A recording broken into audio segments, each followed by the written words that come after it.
The ocean was supposed to be calming that morning, but as Lydia Monroe stepped out of the black SUV and onto the cliffside path, her heartbeat drowned out even the crashing waves below. The famed Monroe Seaside villa, glass walls glistening under the California sun, stood at the edge of the world like a secret waiting to spill open. She hadn't seen the property in months, not since she quietly inherited the estate under her mother's trust. No one knew she owned it, not her colleagues, not her estranged relatives, and certainly not her husband, especially not her husband. Brandon Hale had left New York 2 days earlier with a kiss on her forehead and the same line he always used. "Babe, it's just a business trip." But at dawn, Lydia received the email. A villa booking, a private event, a ceremony, all filed under Brandon's burner email, the one he thought she never knew about. Her hands trembled as she walked closer, the scent of salt and fresh roses slicing the air. Through the glass wall, she saw florists adjusting centerpieces, draping ivory silk along the balcony rail, and arranging chairs in 2 perfect rows. Everything was white, pure, painfully romantic, like a wedding straight out of a magazine. But she froze when she spotted him. Brandon, wearing a tailored sand-colored suit, laughing as he held a woman's hand. A woman in a satin robe, her hair pinned elegantly, her lips rehearsing a smile meant for marriage photos. Lydia felt the world tilt. Her husband wasn't just cheating, he was getting married. At her villa, on her land, with a woman who wasn't her. A sharp wind whipped across the terrace, but Lydia didn't flinch. She stepped closer, her pulse turning ice cold, her breath steadying into something fierce. He thought she was thousands of miles away. He thought she was weak. He thought she would never know. He had no idea she had just arrived, and he had no idea the villa and the truth belonged to her. Lydia didn't remember walking back down the stone steps, only the sting in her eyes and the metallic taste of disbelief in her mouth. She stopped near the cliff railing, gripping the cold steel as if it were the only thing keeping her upright. The Pacific wind whipped her hair around her face, but none of it registered. Her husband was inside preparing to marry another woman, and every second she breathed felt like a betrayal she couldn't escape. Her phone buzzed.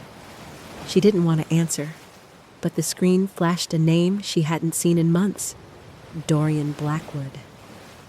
For a moment, she froze. Dorian was the last person she expected to hear from. The CEO who once worked closely with her mother. The man who had quietly protected Lydia after the inheritance battle. A man who understood power more than anyone she knew. She answered with a trembling breath. "Lydia, are you at the villa?"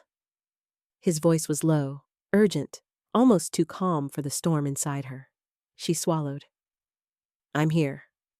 A pause, then, "I was afraid of that. I reviewed the booking logs this morning. Something wasn't right. The signatures on the authorization forms, they were forged."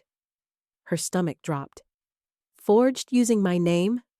"Yes." Dorian exhaled. "And that's not all. The man who placed the deposit used a bank account flagged for suspicious transfers. Your name is tied to those transactions, Lydia. If this goes wrong, the authorities won't come after him first. They'll come after you." The words hit harder than Brandon's betrayal. Brandon didn't just lie. He dragged her into something criminal. Lydia pressed a hand to her forehead. "So, he's marrying her with my villa, using my identity and my finances? And your reputation," Dorian added gently. "This wasn't carelessness. This was planned." A hollow laugh escaped her. "Planned like a wedding?" He didn't answer right away. "I'm on my way there. Don't confront him yet. You're not safe." Safe. The word felt foreign. Through the villa's glass wall, Lydia saw Brandon adjusting Jasmine's hair, tilting her chin like she was something delicate and precious. A role he never gave Lydia. Her grip tightened on the railing. Dorian's voice sharpened. "Lydia, listen to me. He thinks he owns the moment, but he doesn't know who truly owns the ground he's standing on." Lydia lifted her head, a slow fire lighting behind her eyes. "He's about to find out." Lydia remained on the edge of the cliff a moment longer, letting the sharp wind clear her vision. She couldn't afford to crumble now. Not when every sign pointed to Brandon pulling her into something darker than infidelity. She pulled out her phone and opened his last message. "Flight delayed, long day ahead. Miss you, Lyd." A dry laugh escaped her. Brandon wasn't even creative about lying anymore. She clicked through his photos, something she'd never allowed herself to do before. He guarded his phone like a vault, always face down, always locked with a code he changed every month. But last night, half asleep, he'd forgotten to switch it back after showing her a meme. That tiny slip was all she needed. A new album appeared. San Diego Trip. Only it didn't show conference rooms, hotel lobbies, or business charts. It showed her, Jasmine, wearing sunglasses on a balcony, trying on dresses, holding champagne, all tagged with the villa's coordinates. But the last picture stopped Lydia's pulse entirely. Brandon in a boutique, lifting a wedding dress by the hanger while Jasmine twirled in front of a mirror. His smile wasn't fake. It wasn't forced. It was the smile Lydia once believed was hers alone. She felt something crack, not softly, but sharply, like a bone breaking clean. Before she could process the images, another notification buzzed. A calendar reminder Brandon forgot to delete. 3 p.m., rehearsal vows at Villa. Her breath hitched. Vows. He wrote vows for another woman. The betrayal hit her from every angle, but beneath the pain, an unsettling question rose. Why go through a wedding ceremony at all? Why now? Why risk everything? Then she remembered what Dorian said. Forged signatures, suspicious bank accounts, Lydia's name tied to debt she never took. Was this wedding about love or leverage? She zoomed in on one photo set. Something metallic glimmered behind Brandon in the frame, a silver briefcase sitting on the boutique counter. A model she recognized from her mother's old estate files. A briefcase used for transferring confidential legal documents. Lydia stepped back from the cliff, heart pounding. Brandon wasn't marrying Jasmine for romance. He was marrying her to cover his tracks. And Lydia realized, for the first time, she wasn't just the betrayed wife. No, she was the target. Lydia wiped her eyes, steadying her breath as she approached the villa's lower terrace. If she was going to understand the full scope of Brandon's betrayal, she needed information, quietly, without alerting him. The villa staff moved briskly around her, arranging tables draped in white linen, polishing glassware, adjusting floral arches. No one questioned her presence. She blended in like another event planner rushing to meet a deadline. But one woman froze the moment Lydia stepped near the service entrance. It was Marisol, the senior coordinator who had worked for the Monroe estate since Lydia was a teenager. Her eyes widened with recognition, not just of Lydia, but of what Lydia being here meant. "Miss Monroe? You weren't supposed to see this," Marisol whispered, glancing nervously over her shoulder. Lydia stepped closer. "Why? What did Brandon tell you?" "He said the owner approved the event." Silence stretched between them. "You are the owner," Marisol added softly. "But he paid us extra to stay quiet." A cold shiver ran down Lydia's spine. "Quiet about what?" Marisol hesitated, then pulled Lydia into a side hallway, away from wandering eyes. "There's more." Yesterday, Brandon brought a briefcase. Silver, heavy, locked. He insisted the ceremony include a signing table. He said it was symbolic paperwork. But she looked at Lydia, fear flickering. He told us you were out of the country, that you had no interest in these properties anymore. Lydia's stomach twisted. Did he mention my name on any documents? Marisol nodded. Yes, he had a folder labeled LM Authorization. We didn't open it, but he wasn't acting like a groom. He was acting like a man hiding something. Another blow. Another fracture. Brandon hadn't just lied. He'd inserted her identity into whatever scheme he was running. Suddenly, footsteps echoed down the hallway. Lydia stiffened. Through the glass door, Brandon walked past, laughing, carefree, Jasmine clinging to his arm. For a terrifying second, his gaze flicked toward the hallway. Lydia's breath froze, but Marisol stepped in front of her, blocking his view. He didn't see Lydia. He didn't know she was here.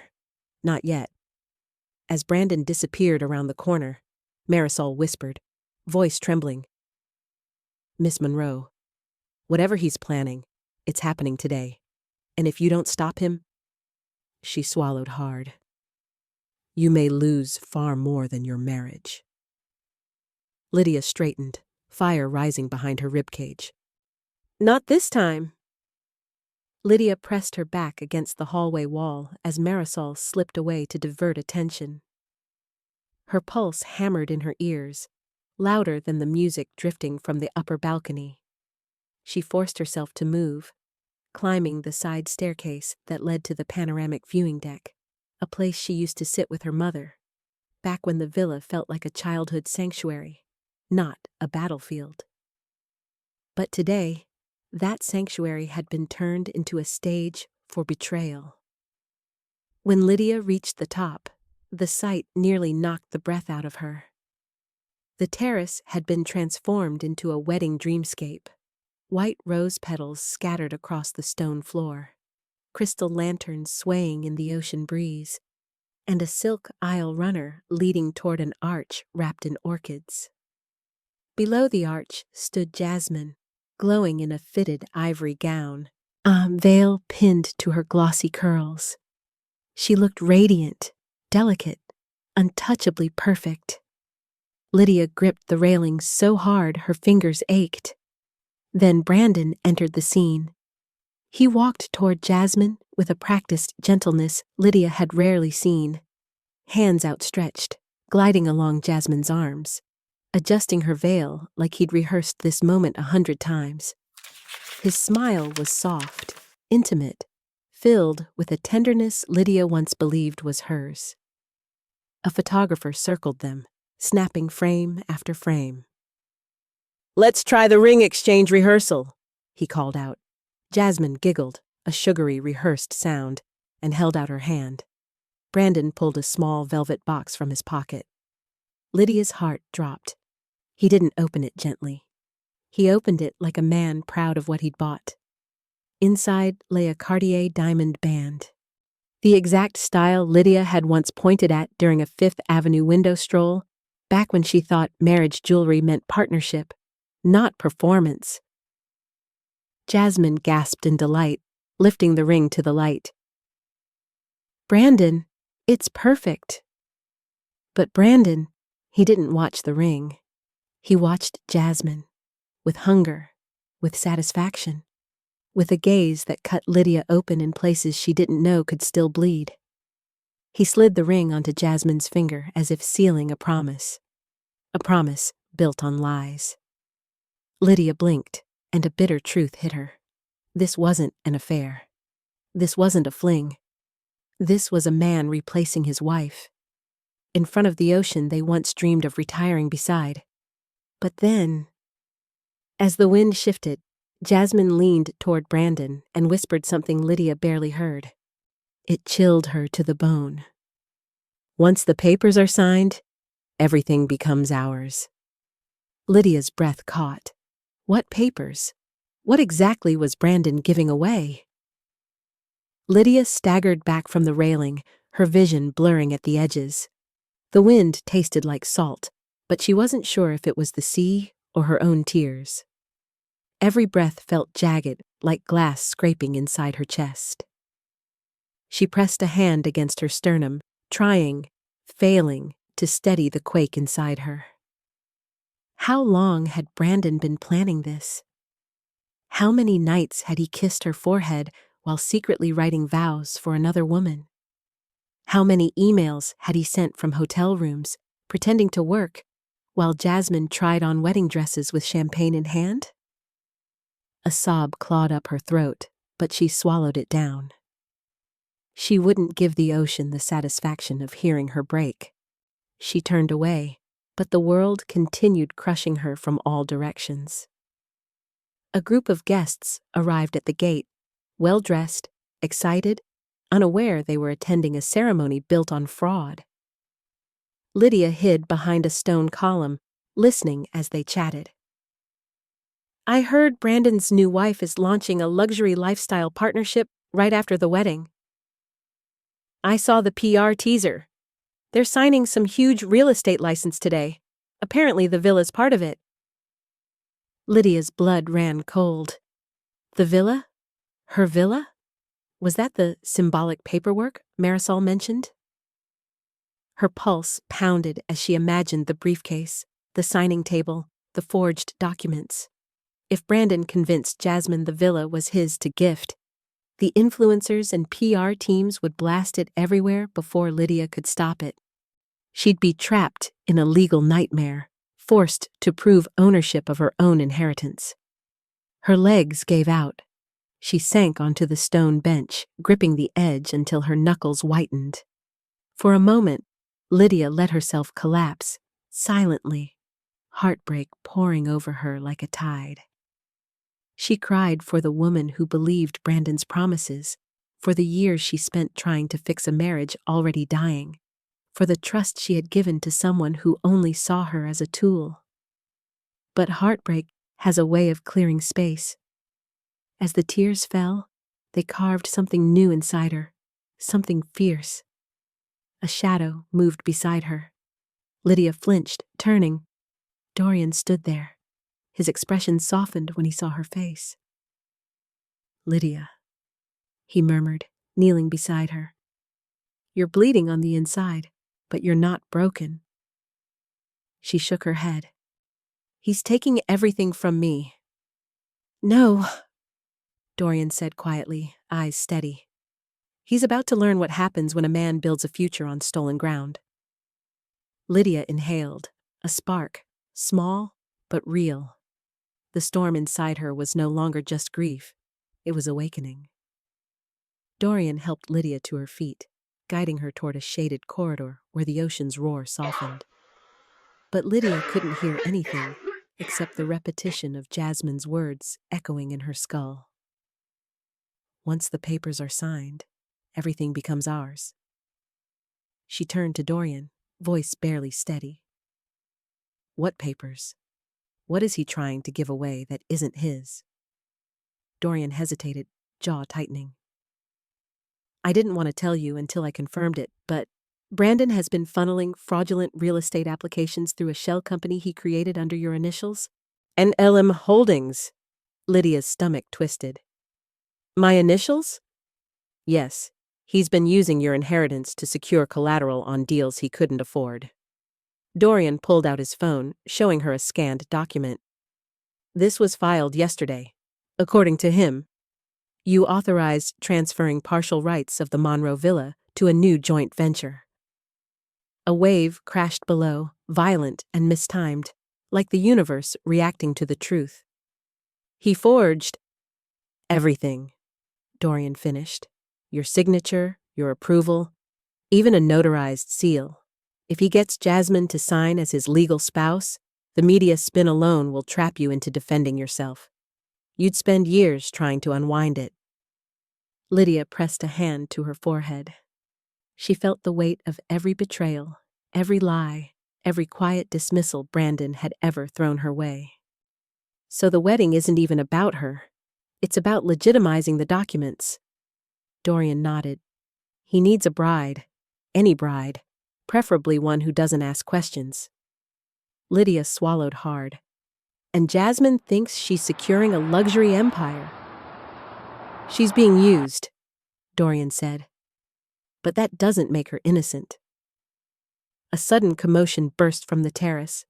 Lydia stiffened. Brandon's voice echoed through the archway, sharp, irritated. "Where's the signing table? We don't have all day." A staff member stammered an apology. Dorian leaned close. "He's rushing. That means he's afraid the window is closing." Lydia looked toward the terrace, her heartbreak sharpening into something colder, more precise. "He stole my marriage," she whispered. "He won't steal my name." Dorian met her gaze. "Then we stop him. Now." But before Lydia could take a step, Marisol rushed toward them, face pale, breath unsteady. "Miss Monroe, there's something else." Lydia braced herself. "What?" Marisol lowered her voice to a trembling whisper. "The officiant. He just arrived, and Brandon told him Lydia Monroe already gave her consent." Lydia froze. Her identity wasn't just forged, it was already being used. For a split second, Lydia couldn't breathe. Her name, her real legal identity, was already circulating through the villa as if she were an absent but consenting benefactor to Brandon's scheme. Rage, cold and cutting, replaced the trembling in her hands. "Marisol," Lydia said softly, "take me to the signing table." Marisol hesitated, eyes wide with worry. "Miss Monroe, if he sees you—" "That's the point," Lydia whispered. Dorian stepped in front of her. "Lydia, not yet.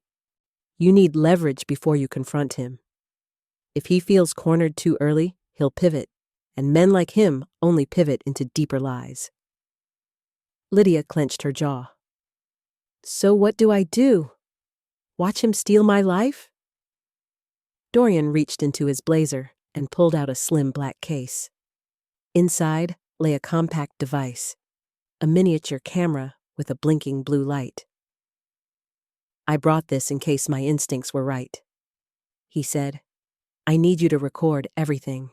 His voice, his instructions, any mention of forged documents, or your supposed consent.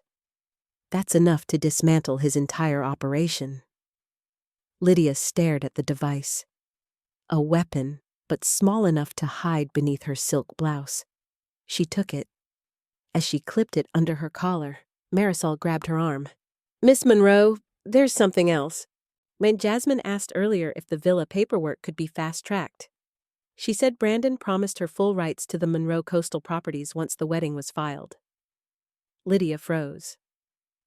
Full rights? He promised her the entire empire? Dorian exhaled sharply.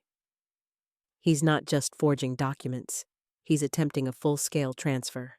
If Jasmine signs believing she's the legal spouse, Brandon will use her signature to authenticate the forged entitlement forms." Lydia's pulse steadied, not with fear, but focus. "Then we stop the signing," she said. "No," Dorian corrected gently. "We let him talk. The more he reveals, the harder he falls." Through the glass wall, Brandon snapped at the florist, waving a stack of papers with the arrogance of a man who believed the universe bent to his whims. "Set everything up," he barked. "The bride and I need the table ready." Lydia inhaled deeply. She was no longer the woman who cried on the stone bench. She was the Monroe heiress, someone Brandon should have never underestimated. She stepped toward the terrace, her voice steady, her spine straight. "Let's give him what he wants," she murmured. "A stage." Because now, she was ready to burn the script. Lydia stepped back into the villa's sunlight just as a hush fell over the terrace. The officiant, an older man with silver glasses, adjusted his binder while Jasmine admired herself in a handheld mirror. Brandon paced nearby, clutching the briefcase like it contained the universe he believed he deserved.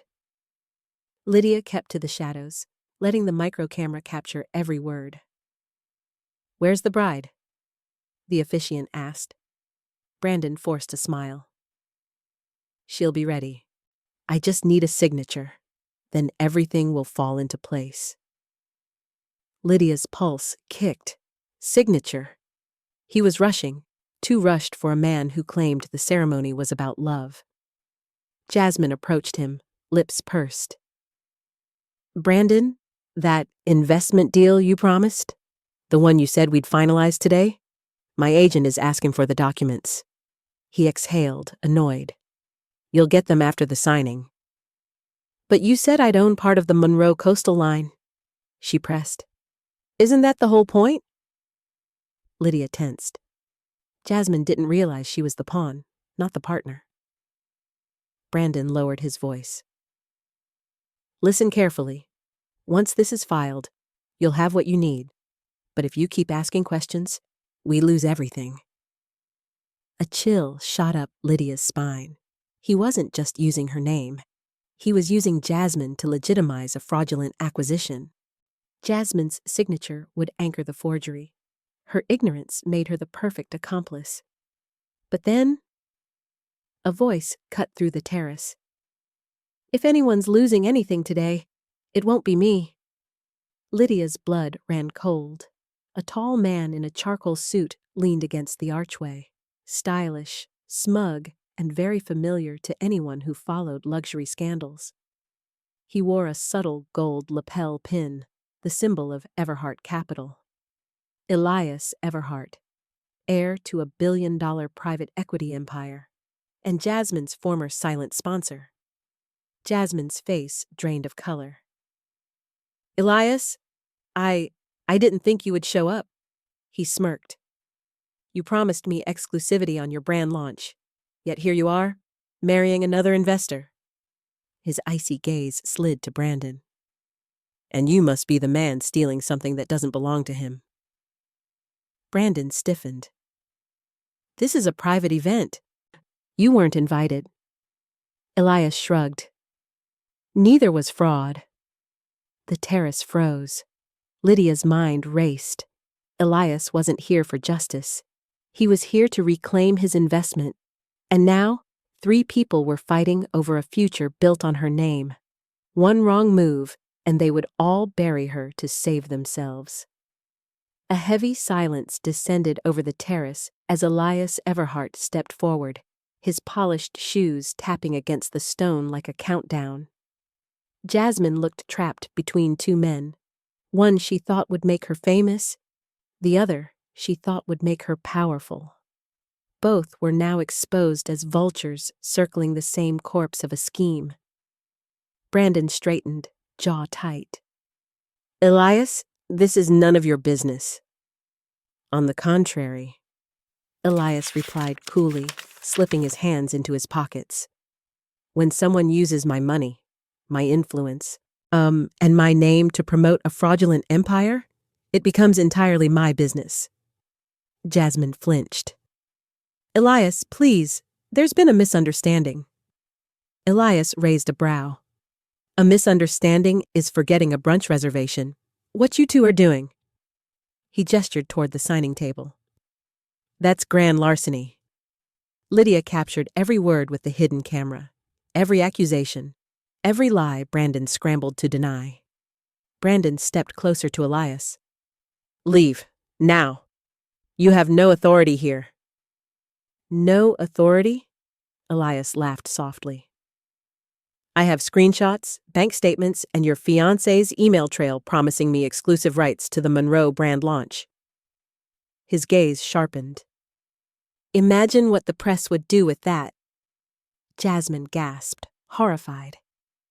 "You said the launch was ours, Brandon." Brandon rounded on her. "I told you to stay quiet."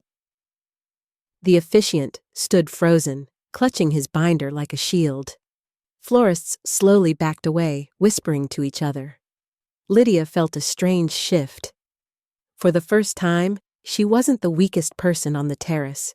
Brandon's empire of lies was cracking, and the two people he'd manipulated were turning on him. But the danger wasn't gone. Criminals cornered by exposure only grew more reckless. Brandon suddenly grabbed the briefcase, clutching it to his chest. "This wedding is still happening. I don't care who tries to stop it." Elias smirked. "You think she still wants to marry you?" Jasmine opened her mouth, but before she could speak, Brandon seized her wrist. "You're signing those papers," he hissed. "You're in this with me, and you're not backing out." Gasps erupted around the terrace. Dorian, watching from the shadows, moved a step forward, but Lydia reached out and stopped him. Brandon wasn't just unraveling, he was exposing himself. And every second he spiraled brought her closer to the truth she needed. Lydia inhaled slowly, her voice steady as she whispered to Dorian, "Let him burn his own house down." By the time Lydia stepped onto her flight back to New York, the California sun had already begun to sink, staining the sky in bruised shades of orange and gold. Fitting, she thought, for a woman carrying the wreckage of a marriage in her chest.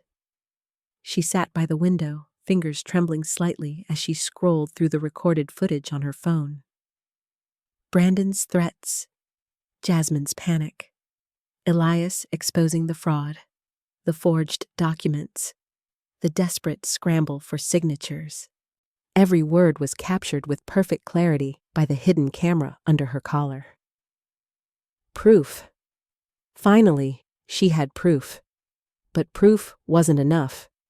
Not when Brandon's shell company was still tied to her name. Not when the forged documents could surface at any moment. Not when her financial life, her reputation, hung by a thread. When the plane touched down at JFK, the familiar skyline felt different. Colder. Sharper. Like a battlefield waiting for her return. Dorian met her at the terminal, his expression solemn but steady. He held out a folder. "I gathered everything on Brandon's accounts. You're going to want to see this." She opened it, breath catching as she scanned the pages. Multiple offshore transfers, loans taken under her initials, a pending application to leverage her inheritance portfolio, and worst, an upcoming meeting Brandon had scheduled with a Manhattan attorney to finalize a spousal estate reassignment.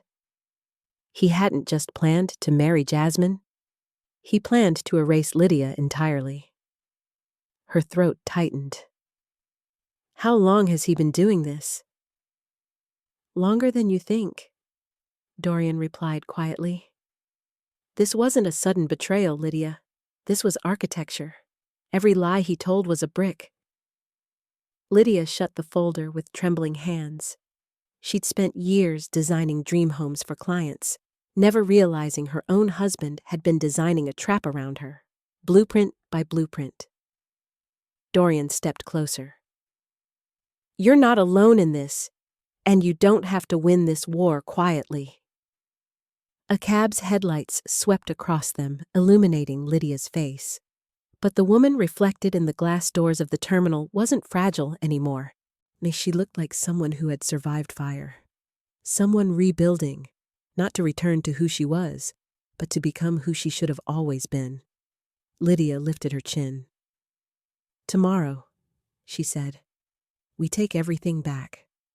"Tomorrow," Dorian agreed, "he learns who he married." Lydia didn't sleep that night. Not because of fear. Fear had burned itself out somewhere on the cliffs of La Jolla. But because her mind was razor-sharp for the first time in years. She sat at her Park Avenue living room window, the Manhattan skyline glittering like a hard-earned promise. The city had always demanded strength from her. Tonight, she finally felt like she had some to give back. On the coffee table lay the documents Dorian compiled. Bank transfers, forged signatures, offshore accounts. Evidence of how deeply Brandon had twisted her life into his schemes. But instead of breaking her, the truth crystallized into something empowering. She turned to her bookshelf and reached for the worn copy of the 48 Laws of Power, a book she had once dismissed as too cold, too calculating. Tonight, she opened it with steady hands. Lines she'd skimmed in the past now read like strategies written for this exact moment. Never outshine the master. She almost laughed. Brandon was so arrogant he never imagined she could shine at all. Crush your enemy totally. That one, she felt in her bones. Dorian arrived just after sunrise, carrying 2 Starbucks coffees and an iPad. You didn't sleep, he observed. I didn't need to. Lydia took the coffee, her expression calm. What's the plan? Dorian tapped the iPad, revealing a digital timeline. Step 1, freeze every asset Brandon touched. Step 2, notify the estate's legal team about the forged documents. Step 3, confront him, but only when you hold enough leverage to end him permanently. Lydia nodded, absorbing each step like blueprints. And step 4? She asked. Dorian met her gaze.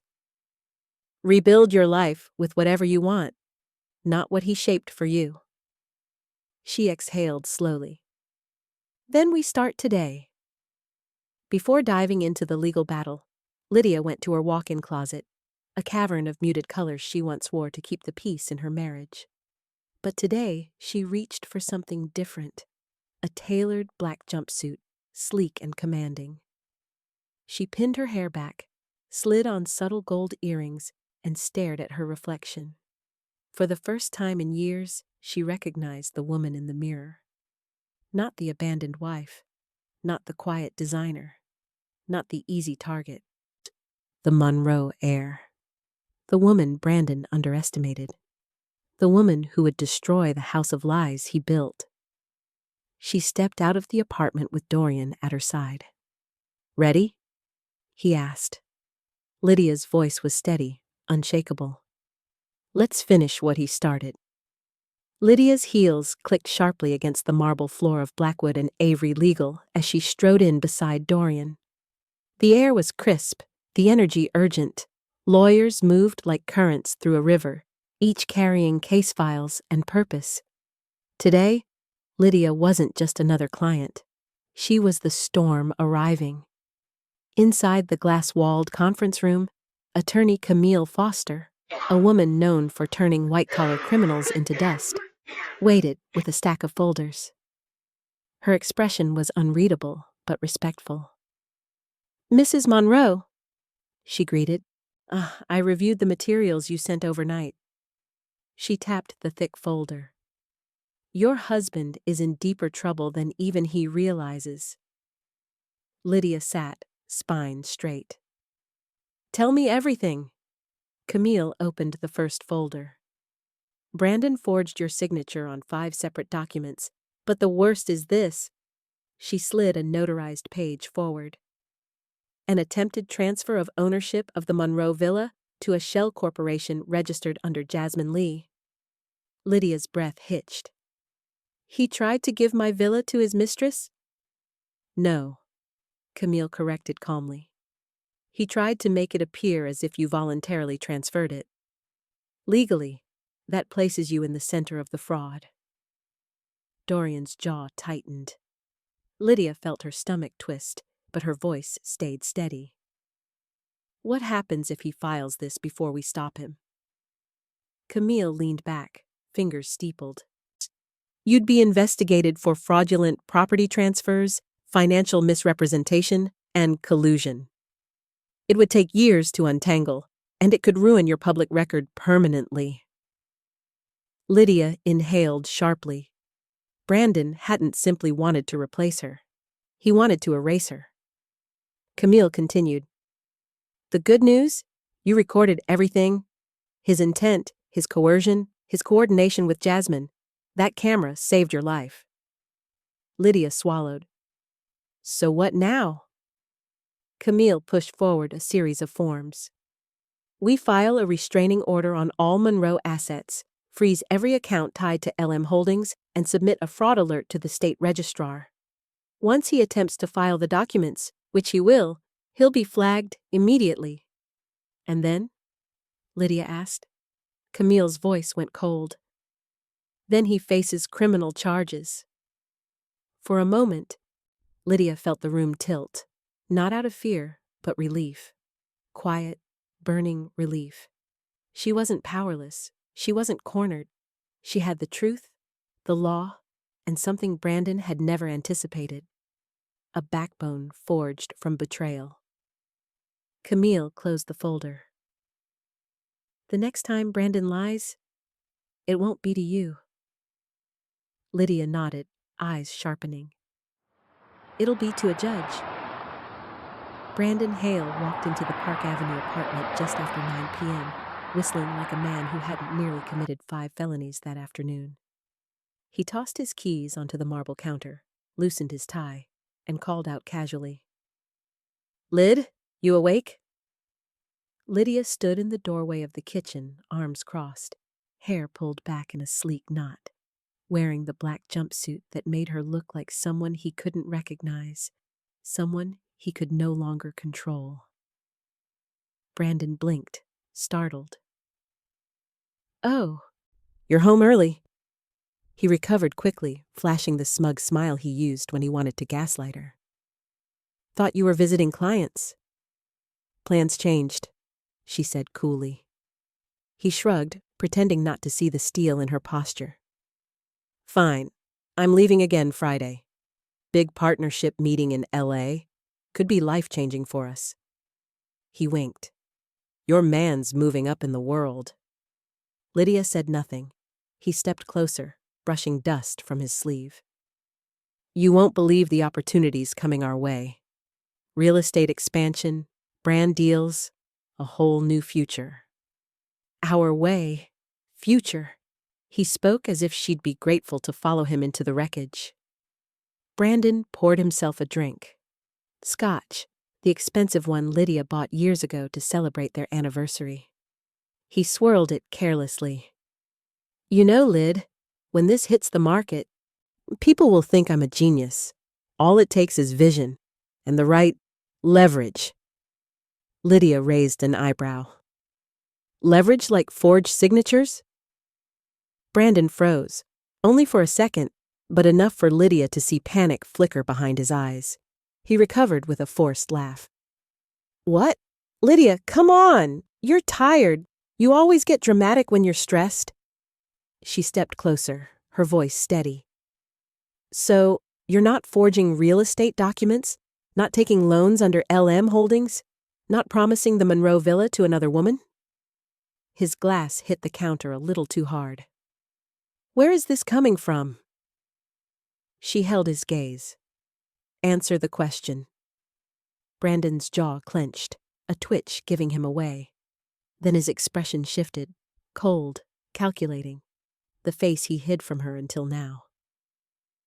"You don't know what you're talking about," he muttered. But he sounded like a man talking to himself, not her. Lydia didn't break eye contact. "You should be careful, Brandon," she said softly. "When someone builds their life on stolen ground..." She stepped past him, leaving his world trembling. "It eventually collapses." The color drained from his face. For the first time, Brandon realized she wasn't asking. She already knew. The next evening, Lydia arrived at the River Café, a polished jewel under the Brooklyn Bridge, its warm lights reflecting over the East River like promises waiting to break. Brandon had agreed to dinner after hours of icy silence, undoubtedly expecting to charm, manipulate, or bully his way back into control. He arrived 10 minutes late, wearing his most expensive suit, smiling like a man who believed he still owned the narrative.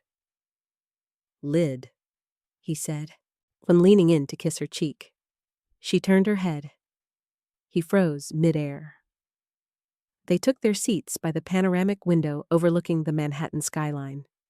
Lydia's posture was straight, her voice calm, dangerously calm. Brandon cleared his throat. "Look, last night got weird. I didn't appreciate you accusing me of things you clearly misunderstood. Lydia stirred her water gently. Is that what you think happened? It's what I know happened, he replied, forcing confidence into his tone. You're stressed, emotional, you're imagining things. Before Lydia could respond, the server approached. A familiar voice, too familiar, floated behind him. Oh my God, Brandon? Jasmine Lee stood there in a shimmering gold dress, makeup flawless, hair strategically tousled, ready for a camera that wasn't there. But the moment her eyes landed on Lydia, her smile cracked. You didn't tell me she'd be here, Jasmine whispered sharply. Brandon nearly choked on air. Jasmine, what are you doing? I should ask you that, she snapped. You said you were meeting an investor, not your wife. The restaurant quieted, forks pausing midair. Lydia sat still, hands folded neatly, watching the unraveling like a quiet storm. Brandon stood abruptly. This isn't the time. Oh, I think it is, Lydia cut in smoothly. Since you want to build a future with her, she deserves to know what that future really looks like. Jasmine blinked, confused. What is she talking about? Lydia slid a small folder onto the table. Inside was a printout of Brandon's forged documents. Here, Lydia said gently. This is what he planned to have you sign. And this, she pulled out another page, is how he planned to use your signature to transfer my inheritance into his control. Jasmine's face drained of all color. Brandon lunged for the papers, voice cracking. Lydia, stop. No, she replied softly. You stop. His hand hovered in the air, trembling. Because in that moment, in a room full of strangers, Brandon realized he had finally lost control. Jasmine stared at the documents as if they were radioactive. Her perfectly sculpted lips trembled, and the golden shimmer of her dress did nothing to hide the devastation spreading across her features. You promised me equity, she whispered. You promised a partnership, that this wedding would launch my brand. Brandon reached for her hand, but Jasmine jerked away as though his touch burned. Jazz, baby, listen, this is just leverage. Once everything settles, we'll have it all. You, me, the Monroe properties. That's her name on every page, Jasmine cried, pointing at Lydia. Not mine. Do you think I'm stupid? You were going to use me, then dump me the moment everything transferred. The surrounding tables went silent. Phones discreetly lifted. A scandal was being born in real time. Brandon's voice dropped to a harsh whisper. Stop talking. But Jasmine wasn't listening anymore. She was unraveling, fast. You told me she was broke. You told me she didn't care about the estate. You said she was a nobody. Lydia finished softly. Jasmine froze, horrified, not at Lydia, but at the realization that the man she planned to marry had lied to her as effortlessly as he breathed. Brandon snapped, his voice cracked like a whip.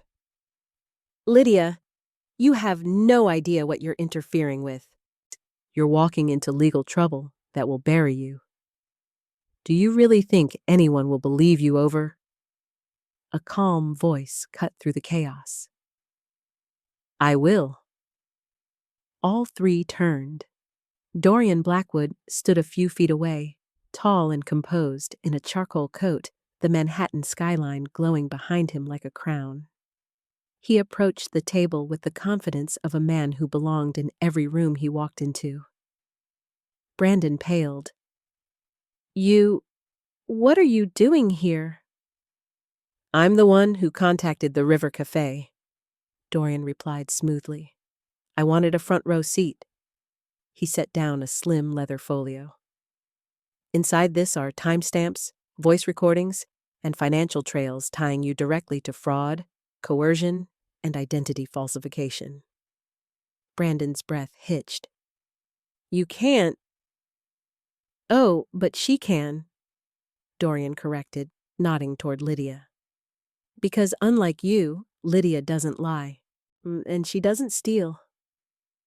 Jasmine swallowed hard, looking at Lydia with something like shame and something like respect. She didn't deserve this, Jasmine whispered. No, Dorian agreed quietly, eyes locked on Brandon. But you're about to. Brandon's mask shattered. For the first time, he looked afraid.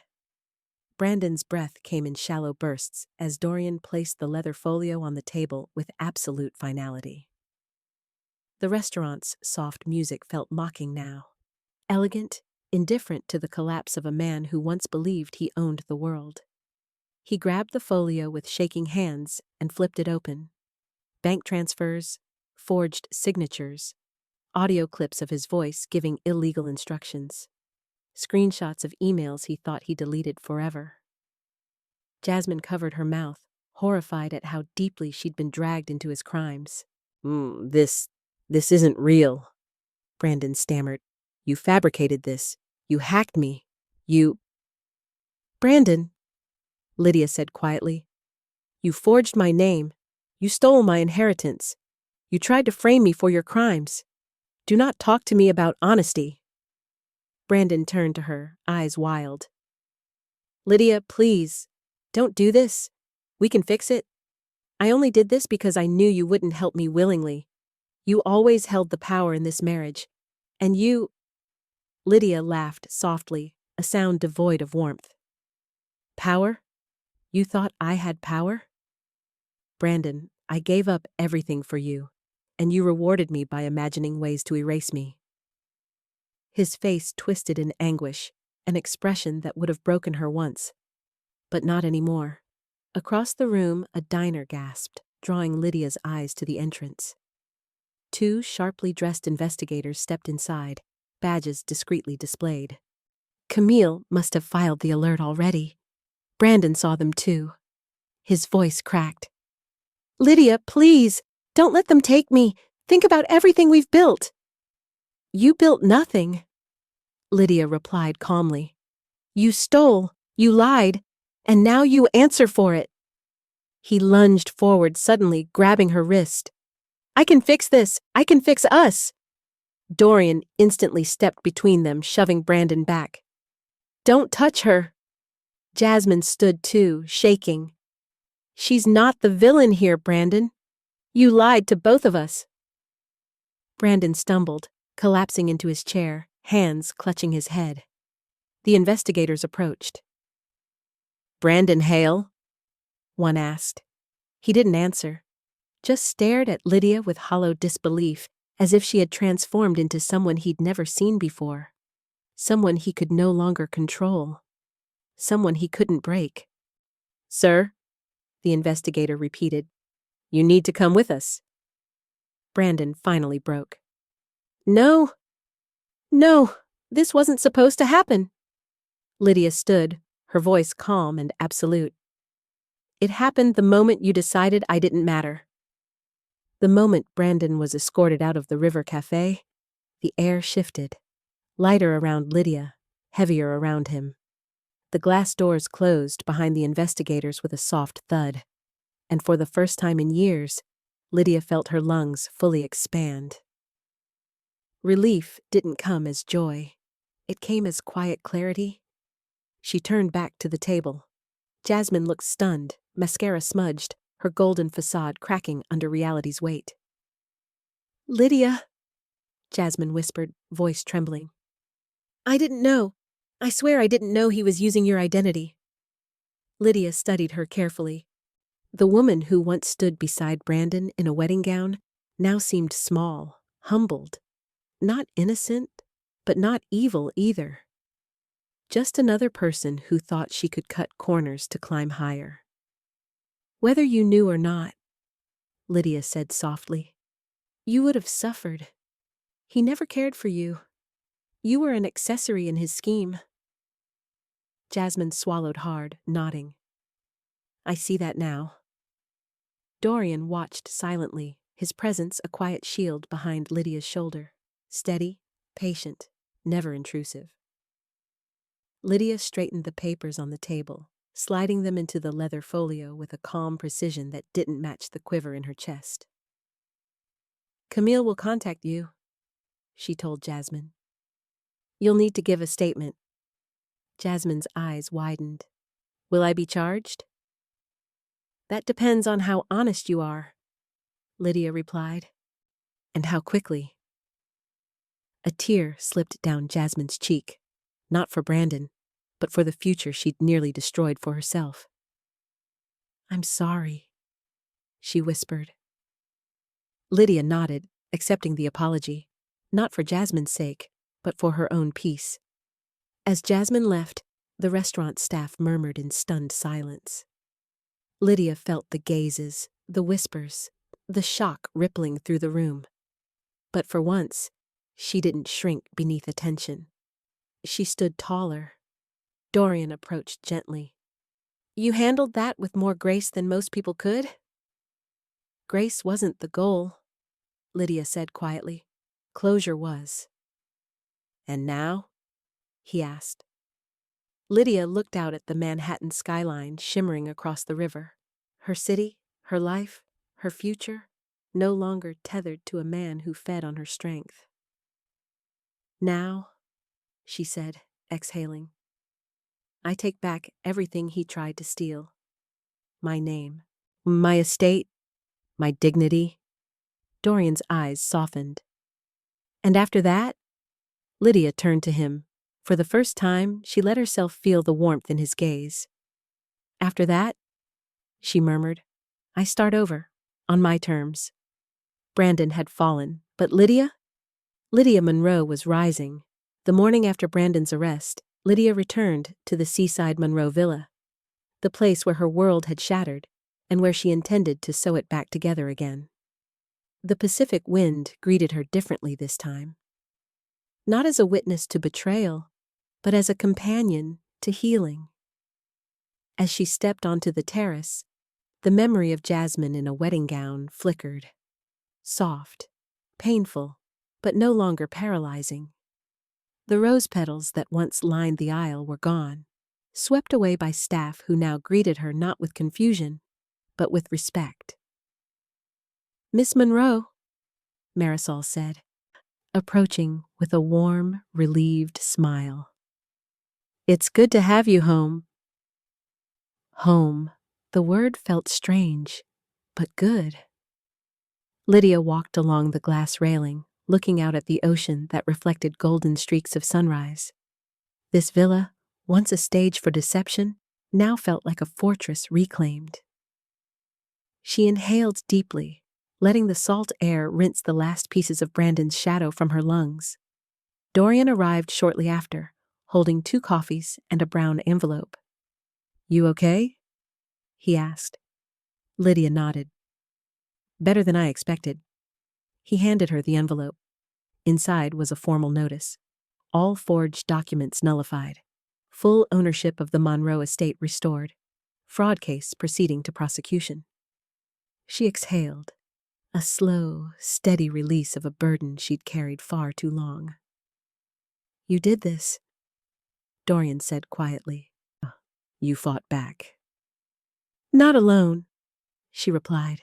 He smiled faintly. "No, but you're the one who stood your ground." A soft breeze rustled her hair as she walked the length of the terrace. She paused where she'd once watched Brandon slide a ring onto another woman's finger. Now, that moment felt distant, like a scene from a film she no longer starred in. "I thought losing him would break me," Lydia said, "but staying with him, that was what was killing me." Dorian stepped beside her. "Sometimes healing comes after the fire, not before." Lydia turned to him. He wasn't asking for anything, not pity, not romance, not validation. He was simply there, steady, present. "Lydia," he said softly, "when you're ready for the next chapter, I hope I'm part of it." She didn't answer immediately. Instead, She looked out at the ocean, endless, open, forgiving. And for the first time, she felt the same inside herself. I think, she murmured, my next chapter might finally be mine. 2 months later, Manhattan glowed under a soft spring sunrise as Lydia stepped out of a black town car in front of the courthouse. Today wasn't about revenge. It was about closure, the kind that didn't need applause or drama, only truth. Inside the courtroom, Brandon Hale sat at the defendant's table, wrists unshackled, but spirit unmistakably broken. Gone was the expensive suit, the confident smirk, the man who believed the world existed to admire him. His hair was unkempt, his face drawn, and his eyes darted nervously when Lydia entered. For a moment, he looked like he might stand, reach out to her, beg again. But he didn't. He couldn't. Not with the mountain of evidence, witnesses, and legal charges surrounding him like a cage he built with his own hands. Lydia took her seat in the front row. Dorian slid beside her, offering a quiet nod of strength. She didn't need him to hold her hand, but knowing he was there made everything easier. The judge read the charges: fraud, identity falsification, attempted grand larceny, coercion. Brandon's voice cracked as he answered, guilty. A ripple of relief washed through Lydia, not satisfaction at his downfall, but liberation from the weight he had placed on her shoulders for years. When the hearing ended, Brandon turned in his seat, eyes pleading. Lydia, please, say something. She stepped forward, not out of pity, but out of power reclaimed. You taught me the difference, she said softly, between losing someone and losing myself. I only ever lost you. But you lost everything you tried to steal. His face crumpled. Lydia walked away. Outside the courthouse, the warm breeze carried hints of blooming cherry blossoms. Reporters stood by, but none approached. Dorian had ensured her privacy was protected. She wasn't a scandal. She wasn't a headline. She was a survivor. A woman reborn. Where to next? Dorian asked gently. Lydia smiled, the first real, unguarded smile in years. The villa. I want to see it again, but this time, for the right reasons. Dorian offered his arm. And after the villa? She looked at him, kind, steady, patient. Maybe a new beginning, Lydia said, with someone who knows the value of honesty. Their hands brushed, not rushed, not forced, just a promise waiting to unfold. As they walked toward the car, Lydia felt it fully at last. The fire that tried to destroy her had become the fire she rose from. And this time, she wasn't rising alone. And just like that, our story comes to an end. But if you, my wonderful friend, are still here with me right now, it tells me something very real. Some part of this journey touched your heart in a way that you didn't expect. Maybe it was the betrayal, maybe the pain, or maybe it was that powerful moment when Lydia finally chose herself. Life can be unexpectedly cruel, can't it? Yet as Marcus Aurelius said, you have power over your mind, not outside events. Realize this, and you will find strength. Lydia couldn't change Brandon, but she could change herself, and that's when everything shifted. And maybe that's the lesson for all of us. Sometimes losing someone is how we finally find who we were meant to be. Truth always finds its light, and healing doesn't mean forgetting. It means rising with a stronger, wiser heart. If this story reached you, even just a little, if it made you feel seen or understood, then don't forget to like, share, and subscribe. Because stories like this, they're meant to be shared, and I'd love for you to stay with us for the next chapter. You being here truly means a lot. See you again soon. This story you've just watched is a work of fiction, created entirely for emotional storytelling and entertainment purposes. The characters, situations, and events are not real, and any resemblance to actual people or real-life incidents is purely coincidental. Our goal is to explore human emotions, resilience, and personal growth through dramatic narratives, not to present factual accounts or real-world claims. Everything shown here is scripted to inspire reflection, healing, and meaningful conversations about relationships, boundaries, and self-worth. Please enjoy this content as creative storytelling rather than factual reporting. If you appreciate these fictional narratives and the messages behind them, feel free to like, share, and subscribe so we can continue bringing you more stories crafted with care and intention.